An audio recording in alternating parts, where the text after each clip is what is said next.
Bonjour à toutes et à tous, je vous souhaite la bienvenue sur la chaîne YouTube Automota sur laquelle on va parler d'objets à 4 roues évidemment, à commencer par la BYD Dolphin Surf. Alors BYD, la marque chinoise que personne ou presque ne connaissait il y a encore quelques années et qui est aujourd'hui devenue une référence notamment dans les véhicules électriques avec la Seal, la Seal-U ou encore la Seal Ion, au point même de concurrencer, voire même de dépasser Tesla sur le vieux continent. Donc c'est vraiment une marque en pleine ascension et qui va sûrement encore grandir avec l'arrivée de sa première citadine sur le sol européen. C'est donc la plus petite voiture de la marque chinoise et elle va venir chasser directement sur les terres de la R5, la Citroën IC3 ou encore la Dacia Spring pour ne citer qu'elle, puisqu'il s'agit d'une citadine, tout ce qui est le plus simple avec une longueur de 3,99 m, un empattement de 2,50 m, une hauteur d'1,59 m, donc une voiture quand même assez compacte, assez robuste dans son design, on le verra, et qui a pas mal d'arguments quand même pour faire trembler la concurrence. À commencer par son prix, puisqu'en entrée de gamme, eh bien, on est en dessous des 20 000 euros, donc c'est quand même assez rare sur le marché électrique. Là, on est sur la version la plus haut de gamme avec la finition confort et donc un prix à partir de 23 990 euros, mais qui, on le verra quand même, est assez justifié par les prestations de cette voiture, tant en termes de conduite qu'en termes de confort à l'intérieur. En termes de performance, eh bien, cette voiture n'a pas grand-chose à envier à ses concurrentes. Ici, sur la version confort, on aura une puissance de 156 chevaux qui descend à 88 pour les deux autres versions, donc active, d'entrée de gamme et boost, et un couple de 220 Nm. Sous le plancher de cette voiture, on aura une batterie de 43,2 kWh qui offre une autonomie approximative de 310 km en cycle mixte.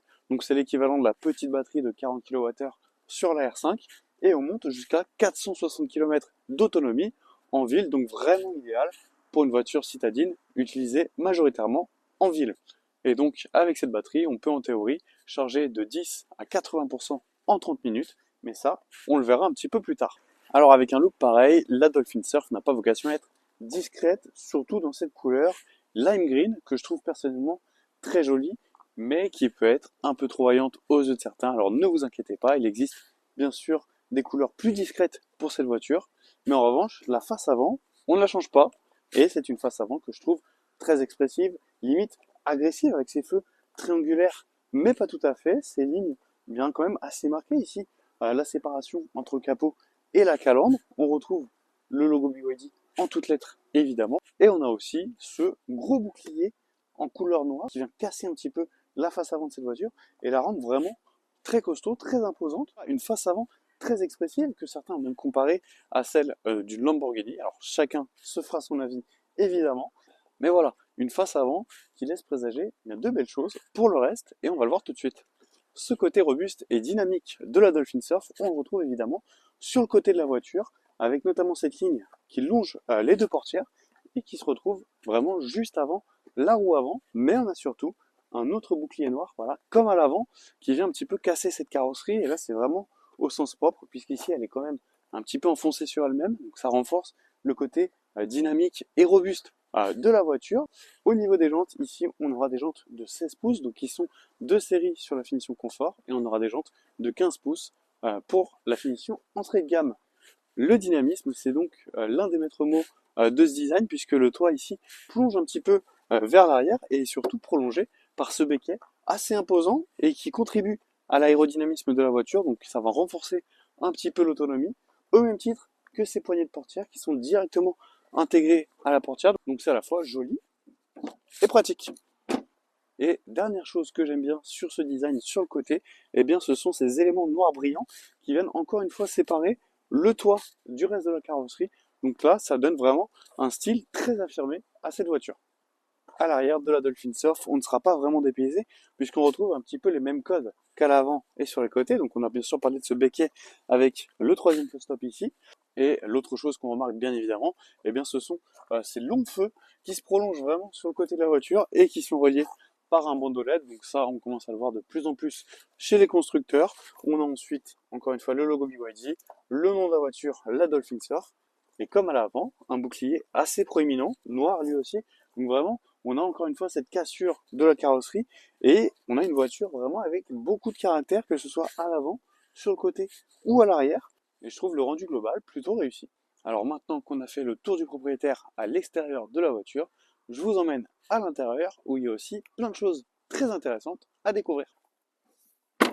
Nous voici donc à bord de cette BYD Dolphin Surf et on va commencer par les sujets qui fâchent.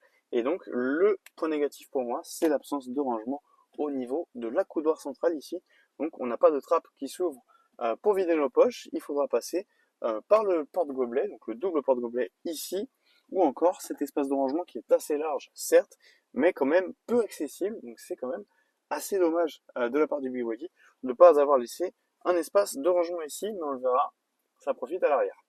En revanche, on aura un chargeur induction ici pour le téléphone. On aura également une prise USB-C, une prise USB et une prise allume-cigare 12 volts, donc du classique. Pour ce qui est du reste, eh bien, je trouve cet intérieur très réussi de la part du constructeur chinois, avec notamment cette planche de bord qui, regardez, n'a pas une forme traditionnelle, n'est pas toute droite.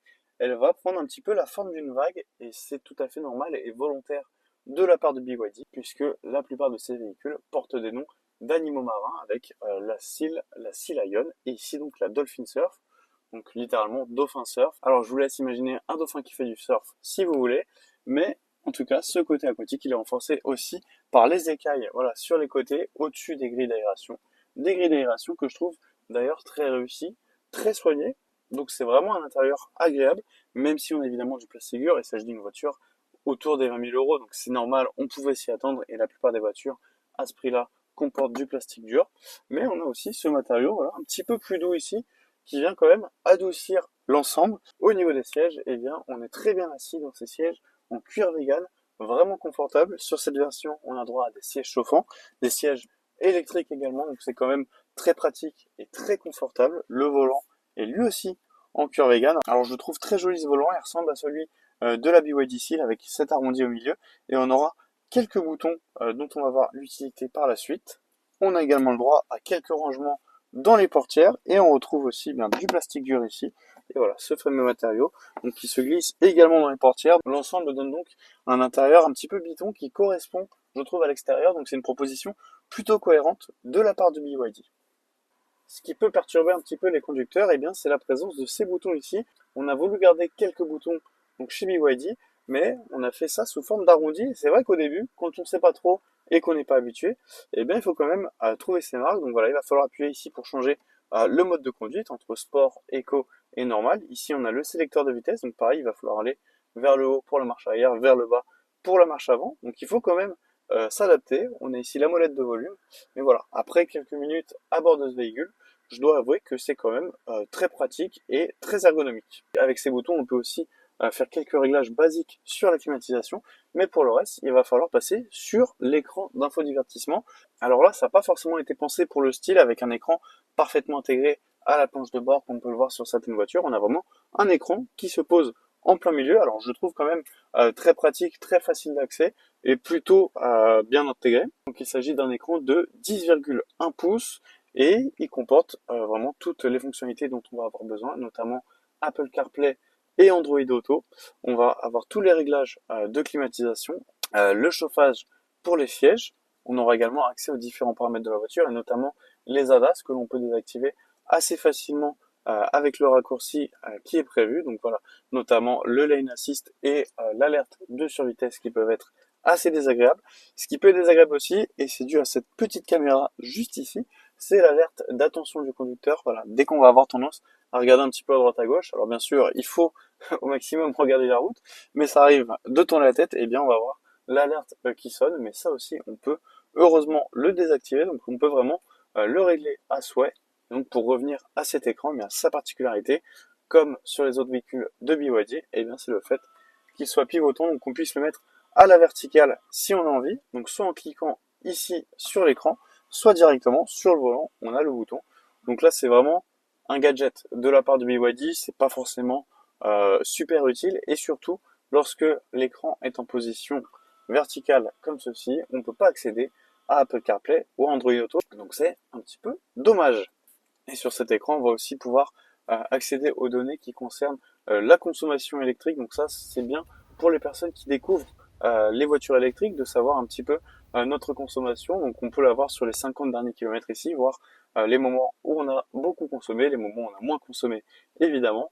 Et la dernière fonctionnalité très originale de cette voiture, c'est le karaoké intégré. Alors je suis désolé, je ne vous ferai pas profiter de mes talents de chanteur, mais voilà, pour ceux qui veulent s'y essayer, on aura les paroles sur l'écran, donc vous pouvez chanter pendant vos trajets, c'est quand même assez fun, mais c'est pas pour moi aujourd'hui. Cet écran d'infodivertissement est complété par un petit écran de 7 pouces qu'on retrouve juste derrière le volant. Alors il est plutôt bien placé, puisque le volant ne le masque pas du tout. Cet écran n'est pas personnalisable, mais il affiche les informations les plus importantes pour la conduite, à savoir la vitesse, le pourcentage de batterie, l'autonomie, ou encore la puissance lorsqu'on roule. On a également le mode de conduite, ou encore les panneaux de signalisation pour la vitesse. Donc globalement, je trouve que mis à part cette histoire de rangement qui nous manquera un petit peu, je trouve que cet intérieur est quand même très réussi, très accueillant. Voilà, on se sent plutôt bien lorsqu'on est assis, c'est à la fois confortable, on a un bon maintien latéral, on a un combiné d'infodivertissement qui fonctionne bien, très fluide, très facile à utiliser et très complémentaire. Et on a quand même une planche de bord, bien globalement, assez jolie, assez agréable, donc ça c'est quand même important pour bien se sentir dans sa voiture. Une fois installé à l'arrière, on est plutôt bien installé, on a pas mal de place. Je n'ai pas modifié la position de conduite qui est la mienne et je mesure 1m72 et à l'arrière j'ai quand même pas mal de place. Alors bien sûr pour des personnes un peu plus grandes ce sera un petit peu plus compliqué, même au niveau de la tête on n'a pas beaucoup de marge. Mais voilà, moi en tout cas je suis très bien installé. Alors en revanche on n'a pas beaucoup d'équipement, on n'a pas de chargeur à l'arrière, on n'a pas de console de climatisation non plus. La seule chose qu'on récupère, comme je disais tout à l'heure, eh bien c'est cet espace de rangement. Donc à défaut d'avoir un rangement dans la coudoir centrale, on a un petit espace à l'arrière, en plus des pochettes derrière les sièges conducteurs et passagers avant. Alors il faut bien noter qu'il s'agit d'une voiture 4 places, donc on n'a que 2 places à l'arrière, et très honnêtement, pour 2 adultes, eh bien c'est quand même très spacieux, donc pour 2 enfants, c'est vraiment idéal. On aura également un rangement ici dans la portière, les vitres électriques, et donc un arrière relativement confortable et spacieux. On va maintenant découvrir le coffre de cette Dolphin Surf qui a une capacité d'accueil de 308 litres. Donc là, on est vraiment dans la moyenne du segment des citadines. C'est un peu moins que la R5, mais c'est à peu près autant que la Dacia Spring ou encore la Citroën IC3 qu'on a cité tout à l'heure. Ce qui est dommage, en revanche, c'est qu'on n'a pas de fringue à l'avant. Donc les câbles de recharge, et bien le choix, on va devoir les stocker soit dans le coffre, soit à l'arrière. Donc ça, c'est un petit peu le point négatif. Mais sinon, voilà, on a un coffre largement suffisant pour une voiture citadine. Voici donc les caractéristiques de cette BYD Dolphin Surf. Et maintenant qu'on a fait le tour à l'extérieur et à l'intérieur, c'est l'heure de l'essai routier. C'est parti!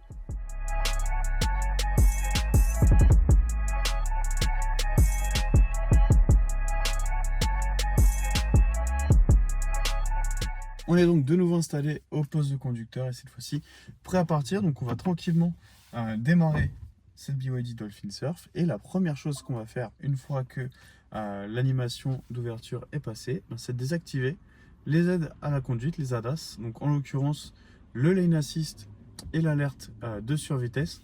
Voilà, pour éviter d'avoir un bip tout le temps qui retentit dès qu'on a tendance à mordre un tout petit peu la ligne ou à dépasser la limitation de 2 km/h. Donc voilà, comme je l'ai expliqué sur l'écran, c'est assez simple d'y accéder. On a juste à faire glisser 2 clics et c'est tout bon. En revanche, on aura toujours cette caméra activée et donc qui va détecter la fatigue. Par exemple, si on baille, on va avoir le message qui s'affiche sur l'écran derrière le volant qui nous dit d'aller prendre un café, de prendre une petite pause. Alors c'est bien quand même ces petits rappels de sécurité, notamment sur des longs trajets lorsqu'on part en vacances, même si c'est pas la voiture idéale pour partir en vacances en termes d'autonomie, on le verra lorsqu'on sera sur l'autoroute. Mais voilà, on a quand même pas mal de sécurité, donc on va pouvoir démarrer. Et petite précision, puisque je viens seulement de le découvrir, voilà, on découvre pas mal de choses au fur et à mesure dans cette voiture. Juste à côté du sélecteur de vitesse, donc comme je l'ai dit, avec cette forme arrondie qu'il faut un petit peu découvrir, et bien je viens de découvrir voilà, le bouton du parking qui se trouve juste à côté et donc qui permet d'activer ou de désactiver le frein à main. Voilà, donc on va pouvoir partir. Alors il faut savoir qu'il pleut aujourd'hui, donc on va pouvoir voir un petit peu aussi le comportement de la voiture dans ces situations.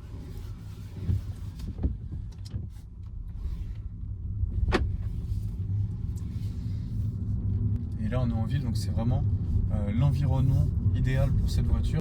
C'est là qu'elle se comporte le mieux. Donc tant en termes d'agrément de conduite voilà, où on sent vraiment qu'elle est à l'aise au niveau de la direction. Et là, on va passer un dodan, donc c'est vraiment le premier test. Et c'est franchement plutôt réussi, plutôt agréable. On a des suspensions qui sont pas trop fermes, pas trop souples non plus. On n'a pas un effet caoutchouteux, chewing-gum lorsqu'on passe des dodanes ou les défauts de la route. Donc ça permet d'avoir un bon ressenti de la voiture et un certain contrôle aussi, puisqu'au niveau de la direction, eh bien, c'est assez similaire.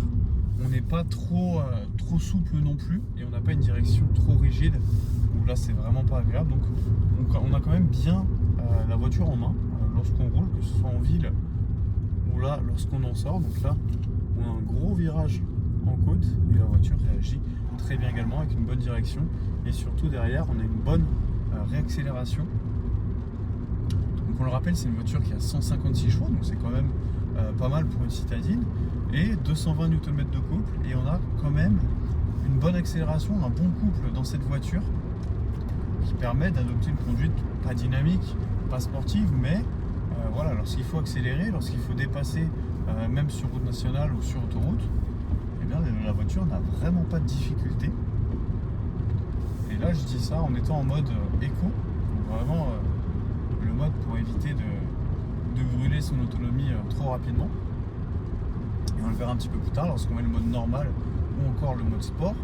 Et bien là, on peut vraiment avoir des bonnes sensations sur cette voiture, même si c'est pas son but premier évidemment. C'est toujours bien lorsque la situation se présente de pouvoir dépasser sans problème, de pouvoir accélérer sans difficulté non plus. Alors en termes d'insonorisation, c'est plutôt pas mal. Franchement, on n'a pas trop de bruit de l'extérieur. On sent que c'est quand même bien insonorisé à l'intérieur. On a un petit peu de bruit de roulement, mais c'est vraiment pas catastrophique et c'est quand même plutôt agréable.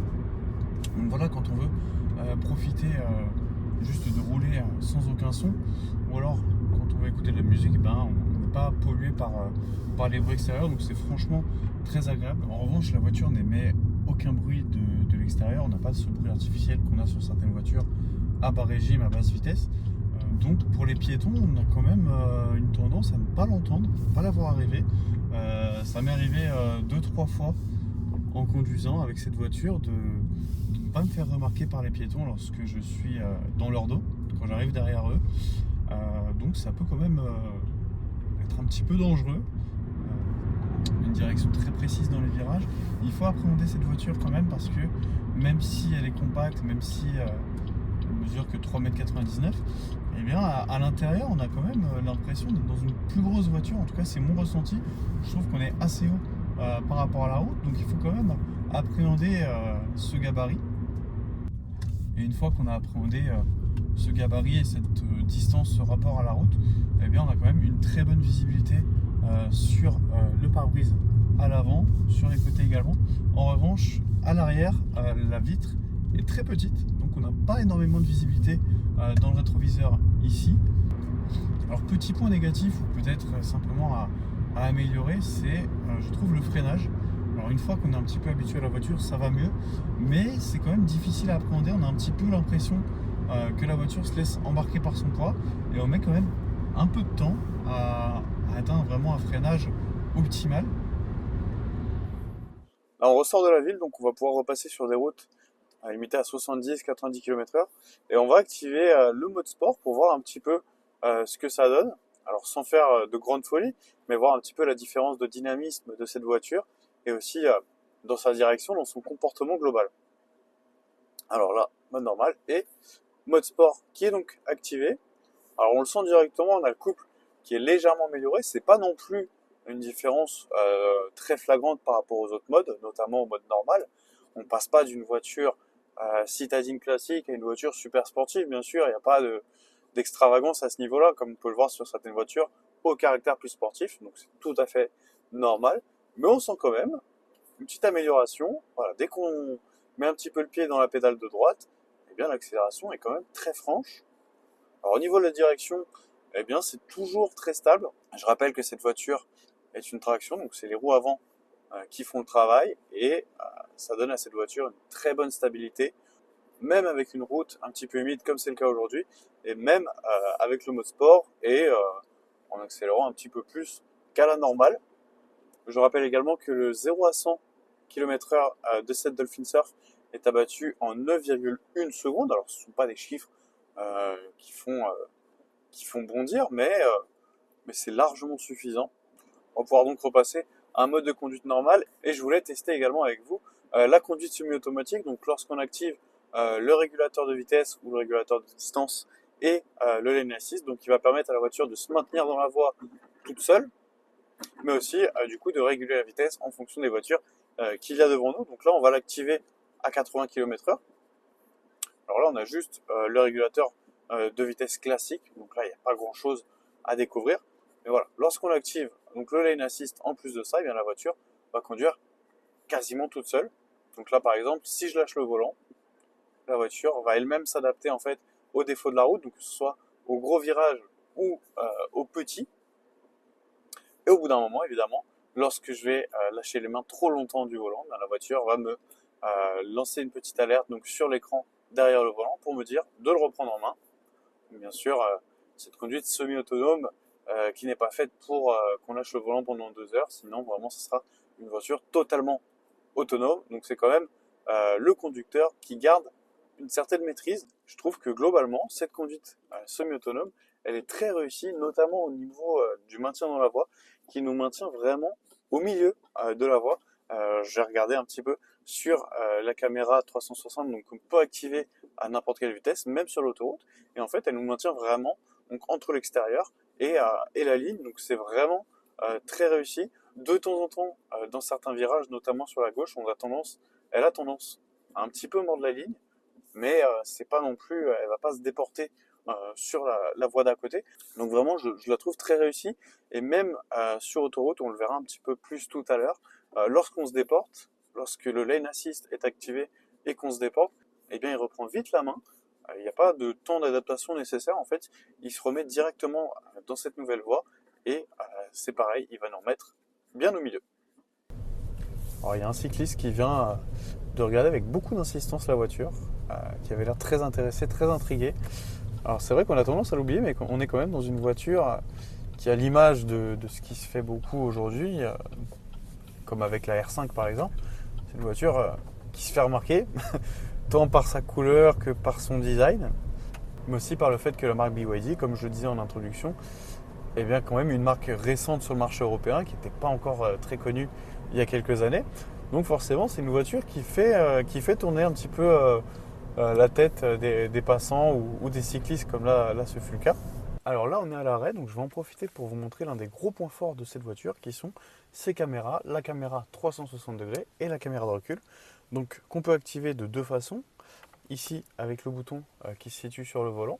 Donc on va avoir la caméra 360 degrés ici et la caméra de recul, où on a pas mal de gouttes d'eau malheureusement à cause du temps qu'il fait aujourd'hui. Et donc ces deux caméras peuvent s'activer à n'importe quelle vitesse. C'est pas seulement en ville, pas seulement en marche arrière, même si on a 130 sur l'autoroute, sur une route de campagne à 90 ou en ville, on peut les activer à n'importe quel moment. Et donc c'est quand même très pratique. Et donc l'autre façon évidemment de l'activer, eh bien, c'est d'enclencher la marche arrière. Donc là ça va se déclencher automatiquement et je les trouve vraiment excellentes pour se stationner ici. Regardez, en marche arrière, donc on a la direction en même temps et on a la caméra bien sûr à l'avant, donc on a des deux côtés. C'est quand même très pratique pour stationner. Bon là en l'occurrence j'ai quand même pas mal d'espace, donc même sans caméra je pense que je pourrais m'en sortir, mais voilà, je vous laisse imaginer dans une situation où on a d'autres voitures. C'est quand même très pratique et super agréable à utiliser.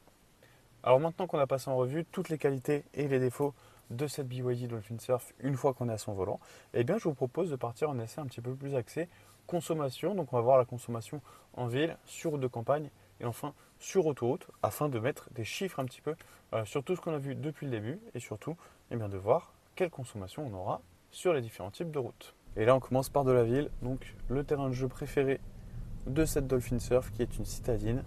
Donc lorsqu'on accélère, on va monter à peu près 20 kW en temps réel. Et sinon, globalement, on va être bien souvent en dessous des 10 lorsqu'on est en ville, puisque bon, c'est quand même rare dans des petites villes comme ça qu'on atteigne les 50 km/h et qu'on les garde sur une longue distance. Donc ça permet vraiment d'avoir une consommation plus que correcte dans ce genre de ville. Et j'en ai pas encore parlé pendant l'essai routier, mais on a bien sûr un système de récupération d'énergie. Alors pas aussi développé je trouve que sur certaines autres voitures, puisque là on n'a que deux niveaux, donc on a un niveau normal et un niveau fort, que je trouve pas si fort que ça. C'est-à-dire que on le ressent pas tant que ça, surtout à basse vitesse. Là par exemple j'ai lâché l'accélérateur, je suis en mode fort, mais je le sens pas énormément. Alors on le verra tout à l'heure, mais on le sent plus lorsqu'on est à 80, 90 ou 100 km/h. Là, dès qu'on lâche l'accélérateur, on va avoir une baisse plus significative de la vitesse. Mais là, je trouve qu'on n'est pas tant ralenti que ça. Donc ça aurait peut-être été judicieux de mettre un troisième niveau de régénération. Et donc pour revenir vraiment à la consommation pure de cette voiture, bien voilà, lorsqu'on est en ville, c'est vraiment très léger. Très léger, bien souvent en dessous des 10 kWh par 100 km. Alors bien sûr, sur les phases d'accélération, par exemple, là, on va s'arrêter à un stop. Après, on va réaccélérer, donc comme sur une voiture thermique en fait. Là, forcément, la consommation au moment précis monte un petit peu. On va atteindre les 20-22 kW. Mais sinon, ça reste très léger. Là, par exemple, on est à 50 km/h et on est à 11 à 12 à peu près kilowatts. Donc c'est vraiment une consommation excellente en ville. Et là, on va en sortir, donc on va pouvoir augmenter un petit peu. Alors je précise que je me suis mis en mode normal pour l'essai consommation, donc, puisque le mode éco va forcément baisser un petit peu la consommation, il faut le prendre en compte. Et le mode sport va forcément l'augmenter de son côté. Et donc là, une fois qu'on est sorti de la ville et qu'on se stabilise à une vitesse, donc là en l'occurrence 80 km/h puisque c'est la limitation, on va même mettre le régulateur pour se faire une idée plus précise. Alors là on est en descente, donc vraiment on ne consomme pas grand chose, on est à 0, on est à 2, là on est monté un petit peu à 5, et là on va avoir un sorte de faux plat, comme les cyclistes aiment l'appeler, donc avec une petite côte, où forcément la consommation va être un petit peu plus haute qu'à la normale. Donc là, on a quand même des beaux lacets, un petit peu comme en montagne. Alors une petite montagne, je vous l'accorde, mais qui permettent encore une fois de se rendre compte de l'excellente direction de cette voiture, même lorsqu'on reste à 70-80 km/h dans des virages comme ceci. La voiture a un excellent comportement, vraiment. C'est super agréable et ça permet également de se rendre compte du bon maintien latéral des sièges. Donc là, on est sur du plat, on est à 80. Et c'est pareil, on va osciller autour des 10 kW, donc vraiment une consommation qui reste totalement maîtrisée, même lorsqu'on accélère un petit peu. Donc vraiment, la consommation ne s'envole toujours pas et c'est vraiment excellent.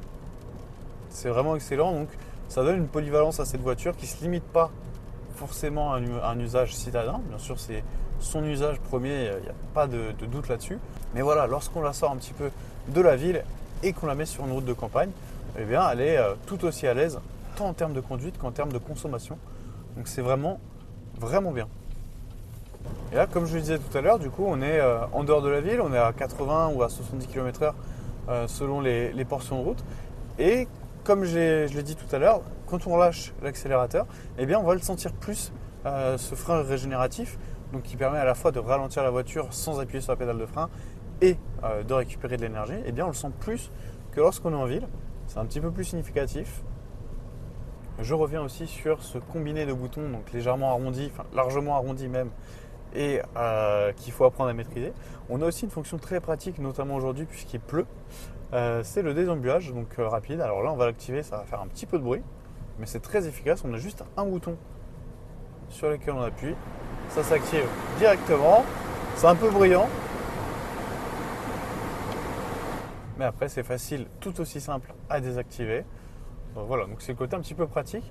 Donc en fait, cette console de boutons, une fois qu'on la maîtrise, elle s'avère vraiment très pratique. Alors ce qui est dommage en revanche, c'est qu'on n'a pas un bouton pour le siège chauffant. Par exemple, là je l'ai activé depuis une dizaine de minutes et je commence un petit peu à chauffer, donc j'aimerais bien le désactiver. Et on n'a pas de bouton dédié pour ce siège chauffant, donc c'est un petit peu dommage, ça aurait été pratique aussi. On va donc venir s'insérer sur l'autoroute pour notre dernier test de consommation, donc la consommation sur voie rapide. On a remis tous les compteurs à zéro. Et c'est parti. Et là, on est à 110 km/h. Donc là, on est plus autour des 20 kWh par 100 km. Donc vraiment une consommation qui grimpe. Inévitablement, c'était prévisible, hein. Il s'agit d'une voiture électrique citadine.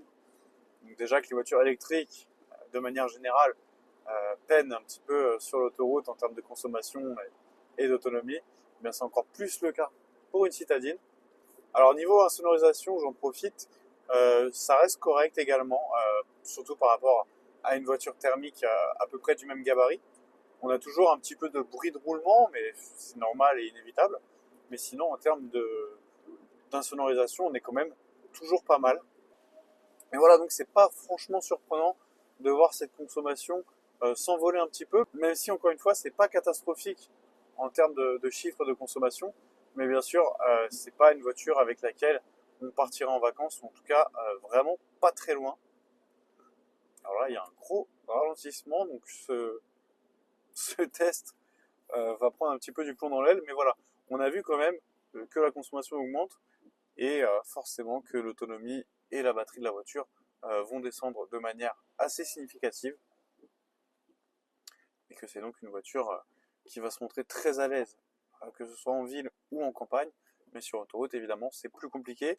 Et là, bon, c'est un point négatif entre guillemets puisque les citadines électriques, donc les concurrentes dont on a pu parler, la R5, la IC3, la Dacia Spring, la Leapmotor T03 par exemple, eh bien, vont toutes rencontrer ce même problème de consommation sur autoroute et d'autonomie bien sûr très limitée. Je pense pas qu'on puisse atteindre les 200 km, voire même les 180 km full autoroute avec cette voiture. Mais c'est pas quelque chose auquel on s'attend. Donc, est-ce qu'on peut le considérer vraiment comme un défaut en sachant que c'est pas dans son pédigré? Je pense pas. Maintenant qu'on a pas mal roulé avec cette BYD Dolphin Surf, il est temps de la recharger. Alors je vous rappelle qu'on a une batterie de 43,2 kWh et qui peut recharger jusqu'à 85 kW. Donc là on est sur une borne Electra qui peut fournir jusqu'à 300 kW, donc on ne devrait pas avoir de problème pour atteindre la puissance maximale de recharge. On a un 10 à 80 qui est annoncé en 30 minutes et un 30 à 80 en 22 minutes. Donc là on a commencé la recharge avec 15% et on va voir combien de temps on met pour atteindre les fameux 80%. Donc, on se retrouve juste après, à la fin de la charge. A few moments later. Ça y est, on a donc atteint les 80% de batterie sur la Dolphin Surf. On a mis 32 minutes pour les atteindre, donc c'est un petit peu plus que ce qui était annoncé par le constructeur chinois. On n'a pas eu la puissance maximale délivrée par la borne, mais voilà, on a fait un 15 à 80 en 32 minutes, ce qui reste quand même plutôt correct pour le segment des citadines électriques. Et comme toutes les bonnes choses ont une fin, on arrive à la fin de l'essai de cette BYD Dolphin Surf. Alors petit bilan, eh bien, je trouve que globalement c'est une voiture très intéressante et qui a sa place dans le segment des citadines électriques sur le marché européen, surtout au vu de son tarif. Alors je le rappelle, on est autour des 19 000 euros en entrée de gamme, donc avec la finition active, 88 chevaux, beaucoup moins d'autonomie, on sera plus autour des 220 km en cycle mixte. Ici, on est sur la version confort, donc à partir de 23 990 euros. Ça, c'est la version, la finition la plus haut de gamme de la BYD Dolphin Surf avec 156 chevaux, 310 km d'autonomie en cycle mixte, 460 en ville. Donc voilà, je trouve que c'est vraiment une voiture idéale pour le quotidien lorsqu'on n'habite pas trop loin de son travail et qu'on ne fait pas beaucoup d'autoroute évidemment, puisque c'est là que la voiture va rencontrer son point faible, donc l'autoroute, les voies rapides. Mais sinon, je trouve que pour la ville et même pour les routes de campagne, cette voiture est idéale. C'est une proposition vraiment intéressante, tant en termes de design que de confort à l'intérieur et surtout de conduite. On a une voiture vraiment très maniable, vraiment très agréable à conduire, avec même un petit peu de patate quand même. 156 chevaux, c'est pas rien, 220 Nm de couple. Donc vraiment une voiture très polyvalente dans sa conduite et très intéressante sur le papier. Vous l'aurez compris, c'est également la fin de cette vidéo, la première donc de la chaîne Automota. J'espère qu'elle vous aura plu. N'hésitez pas à liker, à partager, à commenter. Dans les commentaires, n'hésitez pas également à me donner des suggestions sur peut-être les voitures que vous voulez voir à l'essai ou certains aspects des voitures que je n'ai peut-être pas mentionné sur cette Dolphin Surf, mais qu'on peut éventuellement mentionné sur d'autres voitures. Donc n'hésitez pas, vraiment, toutes les idées sont les bienvenues. En tout cas, je vous remercie. Merci de m'avoir écouté. Merci à ceux qui s'abonnent, à ceux qui aiment, à ceux qui partagent. N'hésitez pas également à aller me suivre sur mes réseaux sociaux, donc Instagram et TikTok, Automota, avec un tiré du bas entre les deux. Et moi, je vous dis à bientôt.